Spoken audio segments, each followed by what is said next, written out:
Hello guys, today I'm making a more of an analysis of my gameplay.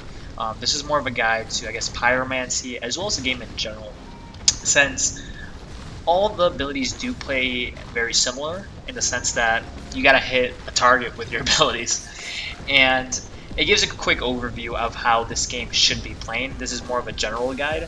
If in the future I might make a very specific pyromancy guide, per se, or maybe of other abilities. But for now, this is more of a general guide to get those new players accustomed to the game, especially of how overwhelming this game definitely can be if not approached correctly. So starting off with what I have the Pyromancy Gauntlets. As for my room I am try to main at all times is the Spring Step, which I'll kind of go more into detail once I get it. I do get it pretty early on. As for my passives, I have Fluency, Scavenging, and then the other one I don't remember the name of, but basically you get health back after 12 seconds over 12 seconds from the 50% damage you've taken. And this does decrease in time when you upgrade it. Now, the reason for Fluency is for the simple reason that this keeps you with high mobility. This game is high mobility. For that simple reason that you are required to dodge and move around. It's basically just dodge people's abilities. I mean, you standing there and taking the front of it is not going to help you while they're moving around. Another big point that actually I'm just going to go over right now, and I'll save everything else for the rest, is high ground. High ground in this game is extremely important. High ground can nullify almost any ability for the simple reason that if they're above you, they're going to be harder to hit, not to mention they're basically behind cover. For example, Stone. Stone is a very big problem in the sense for a lot of beginners since they don't know how to handle it and how to have that high mobility. As long as you're above in a higher ground than Stone, how are they going to be able to hit you? They can't. If anything, maybe the Boulder, but their main ability, which gives them back armor, as well as one of the hardest hitters, is they're not going to be able to move. And I mean, look at this guy. This guy took 2 hits from me due to the fact that he had no mobility whatsoever. And that's where he ended up making that fatal mistake. But going back to my passives that I have. So I have Scavenging. The reason I have Scavenging is of how big this game is about third party. The reason this game is so big about third partying is for the simple reason that if you see fights, and most of the time when you see people fighting that are good, they're going to lower each other's health. If someone hops in with full health, they're more likely to win both fights, even against 2 people. Just due to the simple reason that, I mean, they're low in health. You're going to have that enormous advantage of having full shields and full health. And by having Scavenging, if I can take out the guy with low health, I instantly get back armor as well as health. The last one. Same thing here. If for whatever reason I get third partied, I go back to regular health and I have no more shields, I regenerate health back, which is tremendous, especially when you're constantly fighting and you're unable to heal yourself. Because when you're healing yourself, it is one of the most vulnerable moments in the game. You do not have high mobility, and potentially you could be surprised by someone who is in stealth, and that is very big for you to be able to maintain that health, as well as I do personally find that shards are harder to get at the end of the game. For the simple reason that usually by then everything's looted, so I prefer to stack up on shards than health while I have a passive that already heals me automatically. Now moving on to the gameplay itself, as you see what I'm running right now is the other gauntlet is Toxicity. The reason I like Toxicity and Fire so much is for the simple reason that combining them creates a Dragonfire. Dragonfire is extremely lethal if done correctly. Not to mention it takes away armor, as well as does an enormous amount of damage. In doing so, this helps me stay with my mobility as well. Creates a smoke screen for me if I need to use it. Now, if you see me here, I try to keep high mobility. I see these 2 are fighting. I go after the one with the lower health, which is this guy. This is the guy I was fighting before. So I just keep focusing him. I use my abilities the best I can right there. I try to get him. I thought he was going to go straight. He didn't. He did a great job out predicting me. I tried to predict him, didn't do it correctly. As well, now I see this guy's coming back to try to kill him. So in that moment that I see he's trying to kill him, I try to just focus him, try to finish him off as fast as I can. And the reason I do that is because I do realize the other guy doesn't have that high mobility like we do of how long it took him to get himself to here, to where we are. So I just try to focus him. I try to predict where he's coming, which they're used Dragonfire, brought down his health extremely low. I killed him, got the shields and health back. Now it's time to focus this guy. Same with, going back to what I was saying with Stone, how is he going to hit me? See, I'm on top of the hill, he can't hit me with Stone. He keeps trying, he can't hit me. He goes up, I go down, because it unfortunately doesn't travel down. And right when he was low health, I am not afraid to get in his face. When I have such a superior amount of health and shards, in this case shields, I shouldn't be afraid of anything. I should just get in his face, finish him off. He was very low in health. Even if it got to the point where I definitely took a tremendous amount of damage, I have scavenging to get back health and shield, as well as there's also shards on the ground from the guy previous kill. It's very important to keep aware of your surroundings. If other people that you didn't necessarily kill died, try to just keep at the corner of your eye. Or what do you see? Do they have shards? Do they have health? If it gets to a point where you need to come back for them in the future, you can come back and grab them. As well as you can switch in the middle of the fight itself.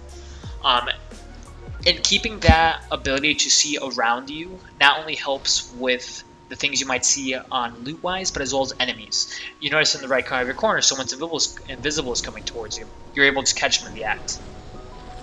Now, doing this, both of these guys I see... I'm not sure where this guy is necessarily going. He had a huge amount of health. He was pretty much full shields. But he seems he doesn't be that good of a player. Just by the way he was moving. He's moving very predictably. And he had Rock. Rock, in my opinion, again, is very easy to fight against once you realize how to play against it. What they're going to try to do is they're going to try to hit you every single time you touch the ground. Right? So in this case, what I'm using is my Spring Step, my rune, to the moment they're about to hit the ground, or I'm about to hit the ground, I move out of the way. By clicking that, it's basically a very powerful jump. Like right there, I dodged that perfectly, hit the ground, I saw he was about to do it, got out of the way. Then used my Dragonfire, took off his shield, took off his health, and now it's just basically it's the end for him. He tries to heal right here, I'm not really sure why. Again, he's not really being unpredictable. He's just moving very, very narrow-minded. He's moving straight right. You should be moving left, right, left, right. This guy right here, I believe he does a better job. Maybe not in that sense, but you definitely don't want to stay still at all. If you want to heal up, try to stay in an area definitely where you can do this properly. In this case, I did get hit really hard by that. I mean, that ability hits very hard. That's why it's very important for you to be able to predict and dodge it at the moment. In this case, it turns for me more of a defensive game. This guy knows I'm low health. He's going to try to finish me off. So what I do here is I try to outpredict him. I go underneath to the right to make it look as though I'm going to the right. In this case, I start walking left and immediately heal. I lost that sight that he has on me. That's my moment to make an escape, to heal, whatever it may be. As well as I got to be prepared for him to move on me when I'm doing this. Because that, again, you're very vulnerable when doing that. And it's best to be able to keep that high mobility. In this case, I wasn't able to acclimate to the teleportation, which almost messed me up. In this case, I know he was going to try to focus me, so I tried to get behind cover. Getting behind cover is the most important thing. For the simple reason of, let's think about it. How are you going to hit someone if you can't see them? And second of all, how are you going to hit them if they're behind cover, period? In this case, I definitely try to take advantage of my mobility now to just kind of get away from him. If need be, I still have one Spring Step left. I got 2 of them. I can get away if he pushes me. Easy. In this case, I take the moment to heal up. This is also very important. Don't be afraid to back off and heal up. Healing up is definitely one of the new things that I don't see many beginners do in general. They try to just stay in the fight the entire time and not get away. Now, if you're running away, be predictable. This guy, I don't know what happened, but he was just way too predictable at this moment. He teleports behind me, And just by the way he moves, you can tell where he's going. He's low on mana, and done.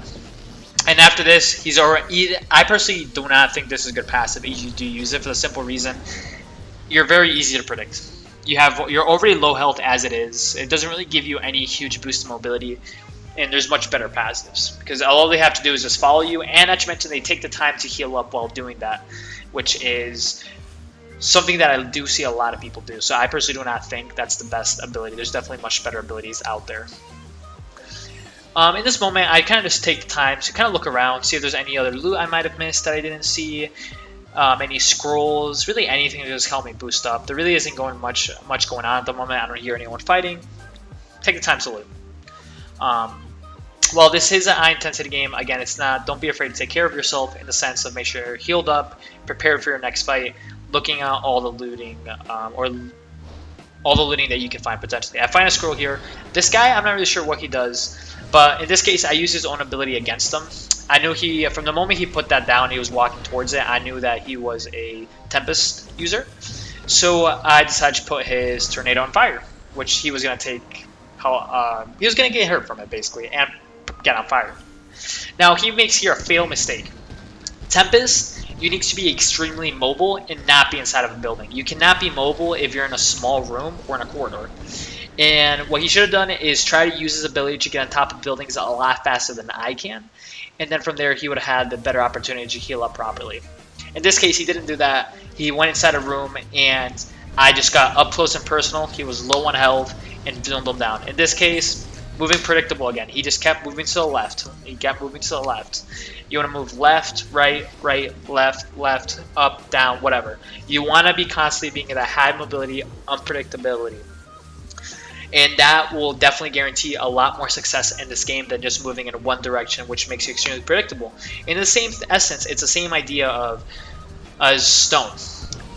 You want to be able to predict where they're landing. Right there, hit them again. It's all about being unpredictable and how well you can predict the other team. Here, I see him running. He's running straight. So here, I kind of lose track of him right here after this because I saw loot here. Honestly, I wasn't really going to necessarily pursue it. If I saw better loot than I still had a blue toxicity gauntlet, something I didn't really necessarily want. In this case, didn't see it, unfortunately. I thought I was going to get a better gauntlet, but whatever, we move on. In this case, I'm going to third party these guys. I'm not going to try to find the guy that I was fighting before because I lost track of him. Finish this guy off, and then finish this other guy off. It's very important that when you third party, try to third party when they're both low on health, or if you are going to jump into it, fight the person that already has a higher health pool than the other guy. That way, when either of them die, they're both going to be weak, and you can either clean both of them up or just clean the one that's remaining. In this guy, same thing, I try to pursue him, not really sure where he went, lost track of him. Not going to extend this pursuit. I am a bit lower on health and shields, or in this case shields, so I just make sure to heal that up. Get ready for the next fight. There's still 4 people left. I can start fighting this guy, get third party by someone else, does high impact damage. This guy, again, predictability. He's being very predictable. He's moving in general for a couple seconds to one direction and then switches up. Really the only thing, if anything, was saving him was the amount of shields he was getting back from. He was hitting me very hard, and not to mention his ability to predict was well, but he could definitely work on his unpredictability. In this case, I take the time to heal up, I back off, there's no point. I do see this person right here, but he hops in zone and flies around to the right. Probably scared of me following him, but in this case, again, I'm not really going to pursue that fight. This case, they finish each other off. I'm not really sure what this guy particularly was doing. I don't think he knew I was the last one left, as I didn't really know either. And then after that, again, predictability. I see him where he's going. I don't even have to. I basically shoot him right through when I can't even see him and just clean him up. It's once you get down to the simplicity, it is very easy. But other than that, thank you guys. You guys have a wonderful day. If you guys like, please sub and like. And if you guys have any questions, feel free to ask.